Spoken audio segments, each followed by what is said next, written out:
Assalamualaikum warahmatullahi wabarakatuh. Alhamdulillahirabbil alamin. Assalatu wassalamu ala asrofil anbiya mursalin Sayyidina Muhammadin wa ala alihi wa sahbihi ajma'in. Rabbi shrahli sadri wa yassirli amri wahlul 'uqdatam lisani yafqahu qawli. Alhamdulillah. Apa kabar teman-teman semuanya? Semoga dalam kondisi sehat, dalam nikmat iman dan dalam nikmat Islam. Dan alhamdulillah kita diberikan kesempatan oleh Allah sehingga kita masih bisa berforum untuk mengkaji Islam, untuk mencari tahu lebih dalam lagi tentang Islam dan bagaimana Islam ini mengatur di dalam kehidupan kita. Tak lupa, mari kita bersolawat kepada Rasulullah Shallallahu Alaihi Wasallam, dan kepadanya lah kita senantiasa mengharapkan syafaatnya, dan semoga kita semua nanti di yaumil qiyamah nanti mendapatkan syafaat dari Rasulullah SAW. Alhamdulillah, saya diberikan kesempatan oleh teman-teman panitia untuk menyampaikan sebuah materi yang berjudul tentang pasrah versus maksa, memahami hidup ala muslimah sejati. Nah, berkaitan dengan pasrah dan maksa, ya. Kadang kita sering bingung ya, boleh nggak kita itu pasrah terhadap sesuatu, atau boleh nggak kita itu maksa ya, atau memaksakan kehendak. Artinya terhadap dua bahasan ini ya, ini kalau saya mengatakan ya, ini berkaitan dengan iman ya, berkaitan dengan keimanan gitu. Dan kalau bahasan dalam keimanan dan rukun iman ini masuk dalam permasalahan qada dan juga qadar. Nah, jadi sebelum kita atau agar kita bisa memahami gitu ya, kapan kita boleh pasrah dan kapan kita boleh maksa gitu ya. Maksanya ini mungkin saya kasih tanda kutip ya. Maka terlebih dahulu kita harus memahami apa itu qada dan apa itu qadar. Nah, kadang kan kita sering bingung ya, yang berkaitan dengan takdir itu terkait dengan rizki gitu ya, terkait dengan karir, terkait dengan jodoh, terkait dengan ajal gitu. Maka dengan semua itu tadi dan yang sejenisnya, kita pasrahkah saja gitu ya, pasrah sajakah, ataukah kita memaksakan diri kita gitu. Nah, atau kita sering dengar pernyataan yang seperti ini ya, kalau doa itu adalah takdir gitu ya, terus kenapa kita itu ada berikhtiar gitu. Atau gini, kalau rezeki itu dijamin sama Allah, terus kita buat apa kita bekerja gitu. Terus ada lagi, kalau ajal itu sudah ditetapkan, terus untuk apa kita berobat ya, untuk apa kita ke rumah sakit gitu. Nah, juga sama gitu ya, terkait juga dengan hidayah. Nah, kalau hidayah itu adalah pemberian, terus kenapa kita harus menjemput hidayah, terus kenapa kita harus mengejar hidayah gitu. Kadang kita sering bingung di sini gitu. Akhirnya kita bingung menempatkan pasrah dan juga menempatkan maksa gitu. Nah, mungkin sebelum lebih jauh kita bahas berkaitan dengan maksa dan pasrah tadi gitu ya. Yang saya coba kaitkan dengan pembahasan qada dan qadar. Maka di sini saya ingin mengingatkan lagi kepada teman-teman bahwasanya pembahasan qada dan qadar itu merupakan rukun iman atau syarat sahnya iman. Akan menjadi fatal jika ya pengertian terkait dengan kodok qadar ini salah gitu atau simpang siur gitu. Bener nggak sih kayak gitu? Iya, iya atau enggak ya kayak gitu. Masih ragu-ragu kita, maka itu nanti akan berakibat fatal. Karena iman itu merupakan pondasi. Ibarat sebuah rumah, ya iman itu adalah pondasinya. Bisa dibayangkan rumah itu kalau pondasinya rapuh, maka rumah itu akan rapuh juga, akan mudah roboh. Atau kita analogikan juga pada sebuah pohon gitu ya. Pohon itu ada akar, ada batang, ada cabang dan daun gitu. Jika pohon itu berdiri dengan akar yang tidak menancap kokoh ke tanah, bisa dibayangkan kena angin saja yang itu bukan angin yang sangat kencang, bisa jadi dia akan mudah roboh. Nah, begitu pun juga dengan keimanan kita. Ketika keimanan kita dibangun atas keraguan atau kesimpang siuran, maka nanti itu akan ngefek gitu ya, ngefek dalam perilaku kita sehari-hari, ngefek dalam kita itu nanti menilai terhadap segala sesuatu. Nah, selain itu, qadha dan qadar itu merupakan kunci kebahagiaan bagi seorang muslim. Jadi, kalau kita sudah paham dengan benar apa itu qadha dan apa itu qadar, maka kita nanti akan bisa pas kapan kita pasrah dan kapan kita maksa. Dan itu kita akan menerimanya dengan penerimaan yang bukan terpaksa gitu. Menerimanya dengan kerelaan hati, dengan keridhaan hati gitu. Dan itu sengsara, itu membuat kita senang ataukah tidak, itu akan membawa kebahagiaan bagi kita. Karena kenapa? Karena kita sudah paham mana yang itu merupakan qadha, yang itu dan mana yang itu bukan, gitu ya. Kemudian jadi ya, qadha qadar itu adalah kunci kebahagiaan, maka ini akan menghapuskan gitu ya, atau menggantikan konsep kebahagiaan ala barat yang menstandarkan kebahagiaan itu adalah hanya pada materi semata gitu. Jadi beda banget dengan konsepnya Islam. Dan yang terakhir adalah berkaitan dengan qadha qadar. Selama ini mungkin kita sering memahami bahwasanya qadha itu ada sesuatu yang tidak bisa, atau takdir yang tidak bisa dirubah, kemudian qadar itu sesuatu yang bisa dirubah, takdir yang bisa dirubah, atau yang sebaliknya lah kayak gitu, berkaitan dengan yang bisa dirubah dan tidak bisa dirubah. Nah, maka mana yang benar gitu? Mana yang benar, atau jangan-jangan yang selama ini kita pahami itu adalah salah. Makanya wajar kalau kita salah pasrah dan juga salah maksa gitu. Nah, maka yang perlu kita pahami terlebih dahulu adalah bahwasanya kehidupan kita itu ternyata berada dalam dua wilayah, yaitu yang pertama adalah wilayah yang menguasai atas manusia, yang kedua wilayah yang dikuasai oleh manusia. Kita bahas terlebih dahulu wilayah yang menguasai atas manusia, atau manusia tidak memiliki kuasa di wilayah ini, baik wilayah itu yang sudah ditentukan oleh nidhamul wujud atau sunatullah, ataupun itu tidak ditentukan oleh nidhamul wujud atau sunatullah. Contoh nih, yang ditentukan oleh sunatullah atau nidhamul wujud, bentuk tubuh kita, warna kulit kita, warna mata kita gitu ya, itu adalah sunatullah ya, itu adalah nidhamul wujud, itu adalah ketetapan. Tidak ada campur tangan manusia sedikit pun. Begitupun juga manusia hanya bisa berjalan di atas tanah, tidak di atas air atau terbang, itu juga merupakan ketetapan ya, sunatullah dari Allah. Manusia boleh memilih, tidak bisa memilih gitu.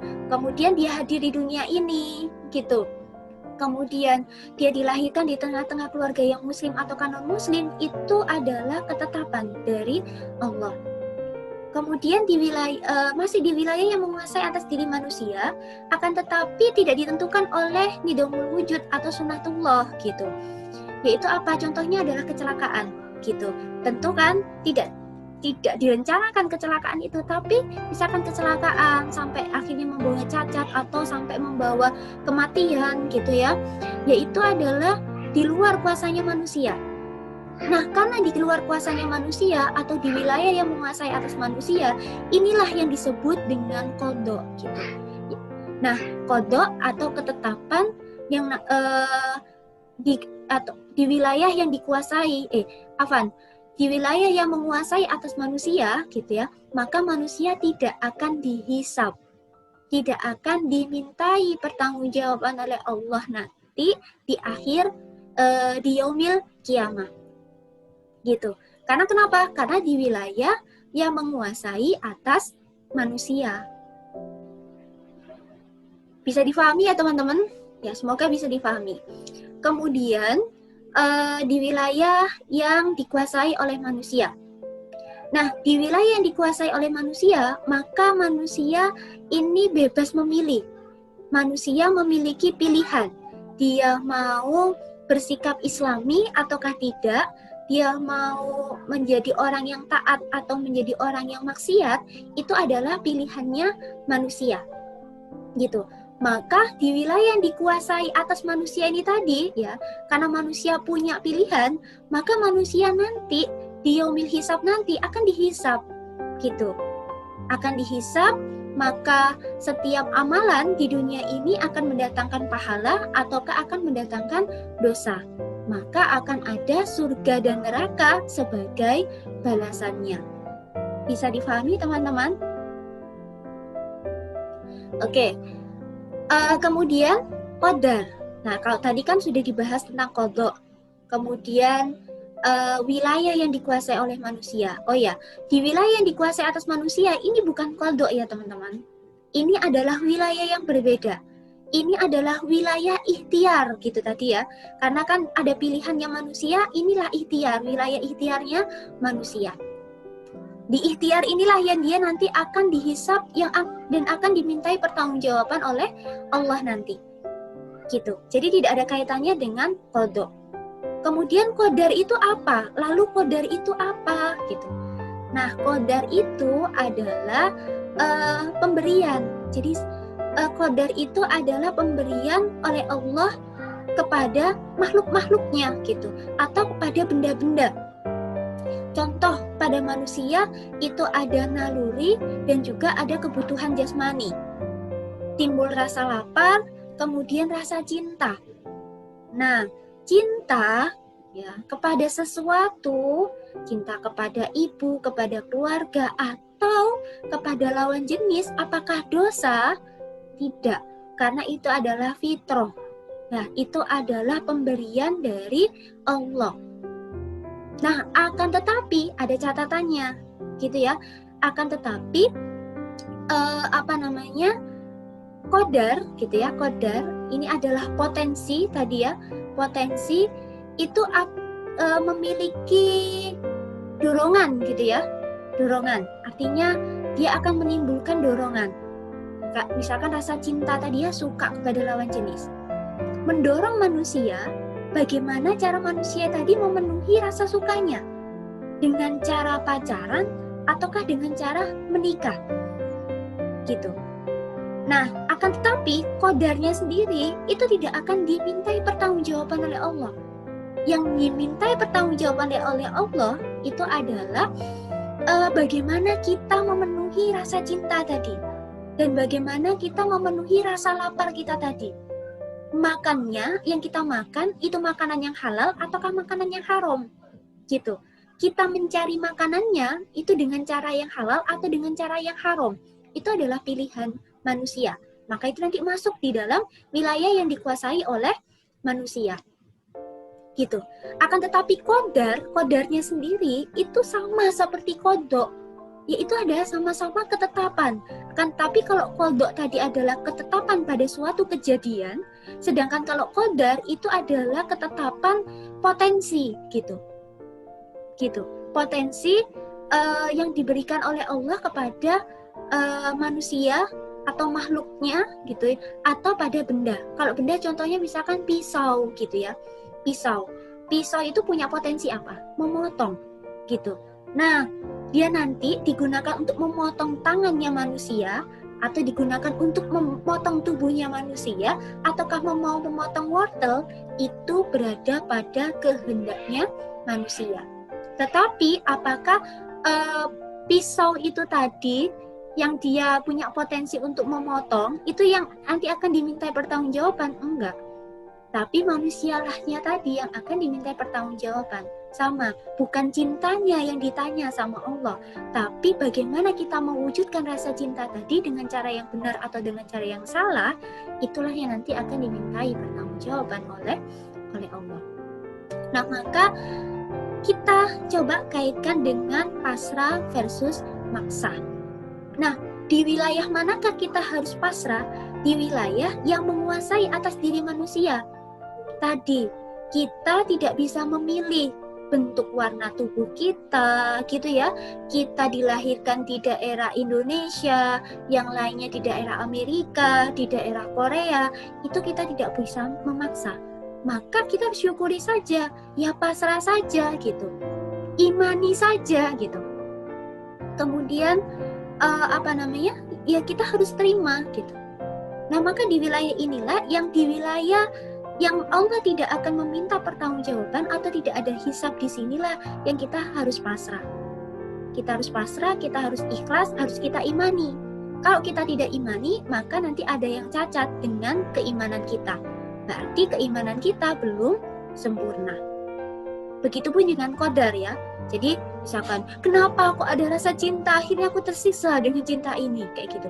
Ya, yang salah adalah diri kita. Kenapa ketika ada timbul rasa itu kok kita malah stalker si dia, tambah akhirnya menambah geloranya itu semakin besar gitu, menggebu-gebunya justru malah makin besar gitu. Yang salah siapa? Cintanya? Bukan. Yang salah adalah kitanya gitu. Berarti dengan rasa cinta itu ya kita pasrah saja. Ya mungkin sudah waktunya datang rasa itu gitu. Maka kita ya kita tata gitu. Berarti kita menghindari sesuatu tadi yang dapat mendatangkan semakin menambah nafsu tadi gitu, agar tidak menjadi nafsu gitu, agar cintanya tetap jadi fitrah. Nah, itu adalah pilihan. Nah, itu akhirnya masuk ke dalam pilihan manusia. Maka kembali ya tadi, di wilayah yang tidak akan dimintai pertanggungjawaban dari Allah, maka kita pasrah, kita harus tunduk gitu.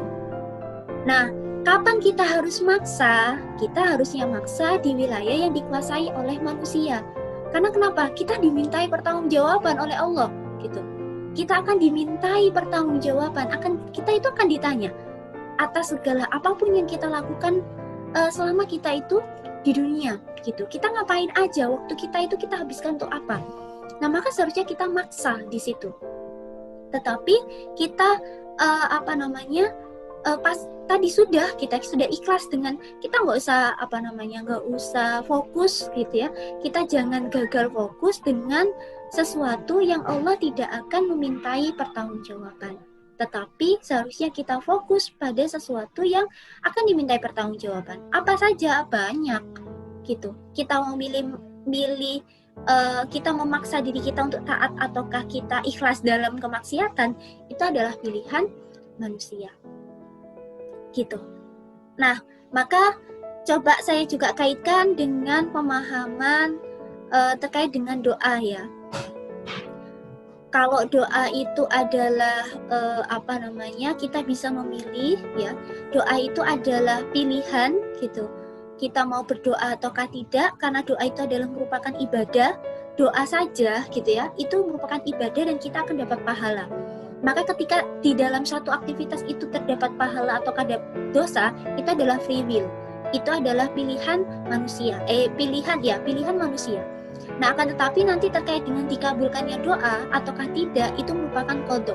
Dan kita memang disuruh untuk bersabar dan bersyukur terhadap apapun yang diberikan oleh Allah kepada kita. Bisa difahami ya? Kemudian terkait dengan rizki, ya tadi karena saya singgung terkait dengan doa, rizki, jodoh gitu. Maka bagaimana sih sikap kita terhadap rizki? Nah maka sama, rizki itu adalah pemberian. Besar kecilnya itu adalah qadha dari Allah. Terus bekerja, apa kaitannya dengan bekerja? Bekerja itu adalah free will, pilihannya kita gitu. Apa pilihannya? Pilihannya kita bekerja dengan cara yang halal atau dengan cara yang haram, dengan cara yang sesuai dengan yang Allah ridhoi ataukah tidak, itu adalah pilihan manusia. Nanti itu yang akan dihisab oleh Allah. Maka kita maksanya di sini, maksa untuk sesuai dengan perintah dan larangan Allah ataukah maksa pada sesuatu yang bertentangan dengan syariatnya Allah. Begitu juga dengan prestasi ya. Mungkin teman-teman yang masih di bangku sekolah atau di bangku kuliah gitu ya, berkaitan dengan prestasi ya. Sama, prestasi itu seperti rezeki ya. Dia itu adalah pemberian dari Allah. Kemudian untuk apa kita berikhtiar, untuk apa kita belajar, itu adalah pilihan. Itu pilihan manusia. Dia dia milih belajar ataukah tidak, dengan caranya seperti apa gitu. Itu juga pilihannya manusia. Dan juga belajar itu dia akan, ketika dia niatnya adalah karena Allah, dia akan dapat pahala gitu. Kemudian ketika dia niatnya bukan karena Allah, ya dia tidak akan mendapatkan apa-apa di situ. Itu ya. Terkait dengan hasil itu adalah pemberian gitu, bukan karena kehebatan kita ya gitu, bukan. Maka di situ ya sudah kita pasrah. Nah, lalu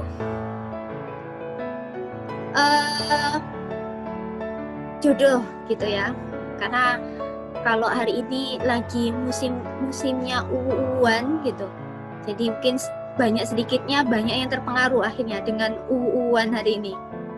Ya, jodoh itu sama juga dengan rizki, itu juga pemberian dari Allah. Kapannya gitu, itu adalah qadha. Kemudian terkait dengan ikhtiar, itu adalah pilihan manusia. Ya, jadi dia mau dengan cara yang bermaksiat ataukah dengan jalan yang diridhoi oleh Allah, itu juga pilihan manusia. Lalu ajal. Nah, ajal ini adalah qadha. Terus orang berobat gitu ya, dia pergi ke rumah sakit atau pergi ke dokter, itu adalah pilihannya manusia. Dia mau berobat ke dokter atau ke dukun gitu, itu adalah pilihan manusia. Lalu berkaitan dengan hidayah. Apakah orang iman gitu, orang yang sholih dan orang yang fasik atau orang yang kafir itu adalah takdir gitu.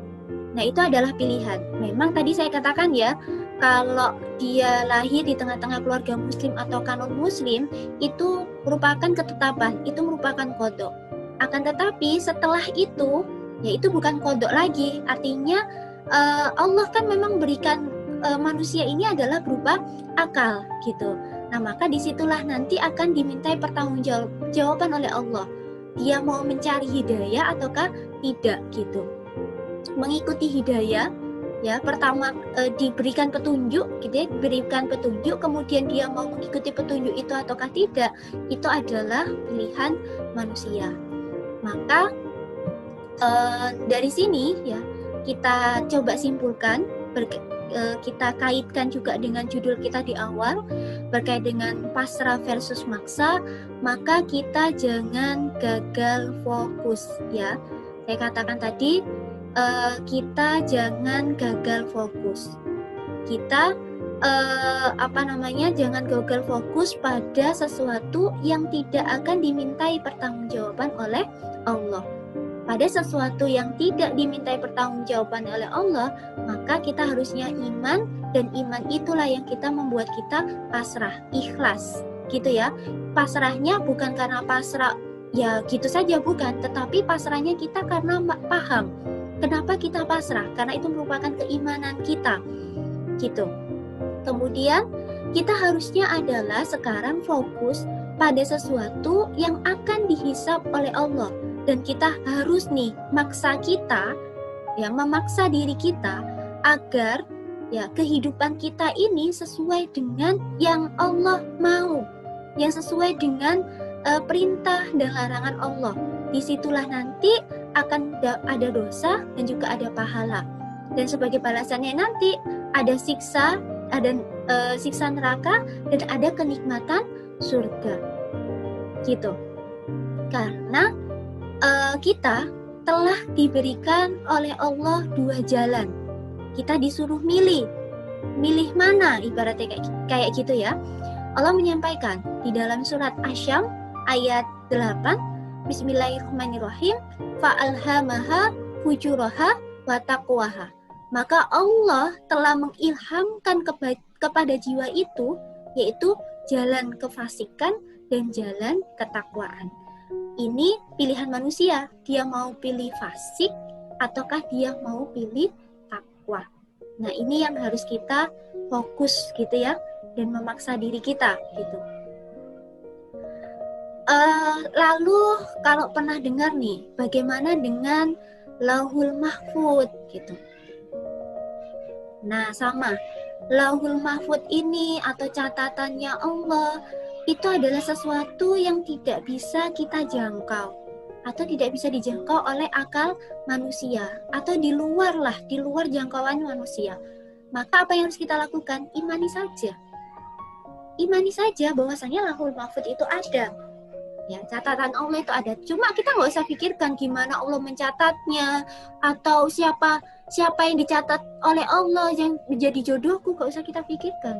Sekarang kita fokus pada sesuatu tadi yang Allah itu nanti akan tanya, dan kita nggak pernah tahu gitu, nggak akan pernah tahu kapan kita nanti kembali pada Allah itu loh, kita nggak tahu gitu.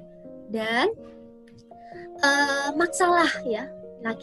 sekali lagi, paksalah diri kita pada wilayah yang akan dihisab oleh Allah. Maksudnya apa? Kita harus perhatikan nih, karena Allah akan memintai pertanggungjawaban atas apa yang yang kita lakukan di dunia ini. Allah menyampaikan, saya contohkan dalam surat Al-Qiyamah dan juga surat Al-Isra ya, sama-sama di ayat 36.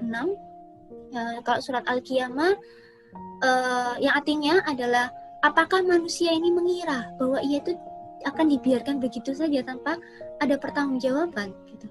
Artinya ya kita nanti akan ditanya sama Allah gitu. Kemudian dalam surat Al-Isra juga, sesungguhnya pendengaran, penglihatan, hati, semuanya itu akan dimintai pertanggungjawaban oleh Allah. Maka sekali lagi jangan gagal fokus gitu.